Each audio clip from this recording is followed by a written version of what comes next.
white snow, cold winds, and an infinite sea. This is Antarctica, the coldest, driest, and windiest place on Earth. Yet, in this frozen wilderness lives one of nature's most remarkable survivors, the penguin, perfectly adapted for both ice and ocean. These are the travelers of two worlds.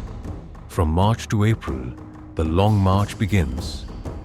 As the Antarctic summer fades and temperatures drop, the emperor penguin begins its greatest journey. While other creatures flee the cold, they march into it. Step by step, they travel nearly 100 kilometers inland to their ancestral breeding grounds on solid ice. They walk together in disciplined formations, battling fierce katabatic winds and blizzards. This marks the start of one of nature's most extreme migrations. Here, new life will begin, against all odds. May to June begins the courtship and then egg-laying. Amid the darkness of polar winter, pairs form through calls and gestures. A female penguin lays a single, precious egg.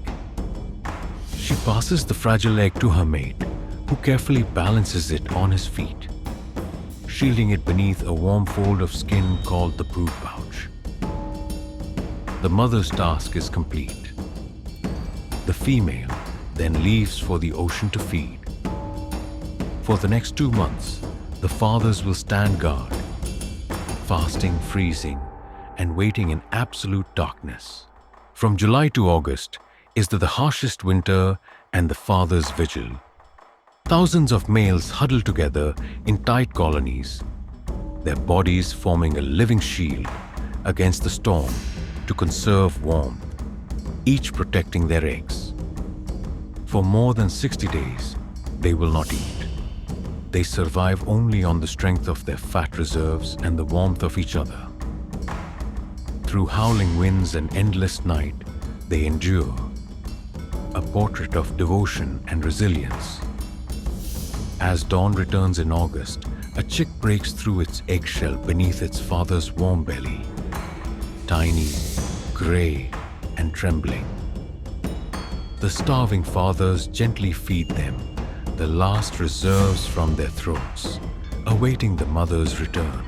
Mothers return and families, reunited in the months of September and October. The sea ice begins to break. The mothers return from the sea, their bellies filled with food. Through thousands of calls, they find their partners and their chick, recognizing their unique voices in a crowd of thousands. The chick receives its first real meal, a drop of warmth and nourishment after months of waiting. Males, after months without food, head to the ocean to replenish their strength. Parents now take turns hunting and caring for the young.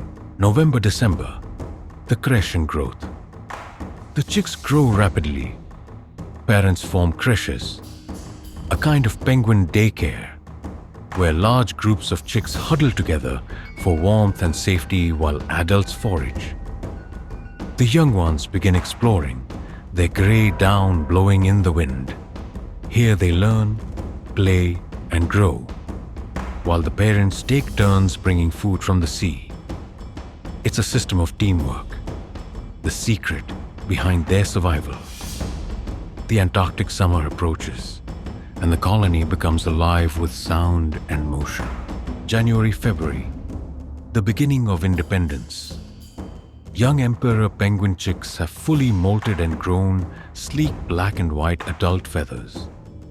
They take their first brave steps toward the ocean one by one.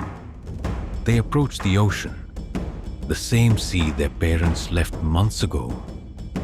They dive for the first time into the frigid waters, learning to swim and hunt for fish and krill, beginning their own journey into adulthood. The annual cycle of endurance, care, and survival begins anew. In the ocean, penguins are transformed. They swim faster than any bird can fly. up to 25 miles an hour, using their wings as flippers. Their world below the ice is one of speed, grace, and danger. Leopard seals and orcas hunt beneath the waves. Yet the penguins' agility and teamwork keep them alive. Not all penguins live in the cold. The Adelaide thrives on the icy shores of the Antarctic Peninsula. The Gentoo, the fastest swimmer of them all, calls the Falkland Islands and sub-Antarctic waters home. The Humboldt penguin, meanwhile, lives thousands of miles away, along the sun-baked cliffs of Peru and Chile, where desert meets the sea. From the freezing poles to the tropics, penguins have mastered every edge of the ocean. Penguins are full of surprises. They slide on their bellies across the snow, a playful trick called tobogganing. They can drink salt water thanks to special glands that filter out salt. And during courtship, some even offer pebbles as gifts, symbols of love in the land of ice. Nature's humor, elegance, and tenderness, all in one creature. But their world is changing. As the ice melts and the seas warm, penguins face a new kind of challenge. Breeding grounds vanish, food becomes scarce, and storms grow stronger each year. The travelers of ice and ocean now struggle to find balance in a warming world. Yet, hope still survives. Across Antarctica and beyond, scientists, conservationists, and nations work together to protect these birds and their fragile habitat. Marine reserves, strict fishing limits, and global awareness are helping to keep that journey alive. The story of the penguin is not just about endurance. It is about the courage to adapt, to protect, and to persevere. From the first breath of a chick to the call of the vast ocean, the penguin's life is a circle of ice and water, endurance and hope. They remind us that even in the harshest places on Earth, life finds a way to dance, to love, and to survive. These are the penguins, the travelers of ice and ocean,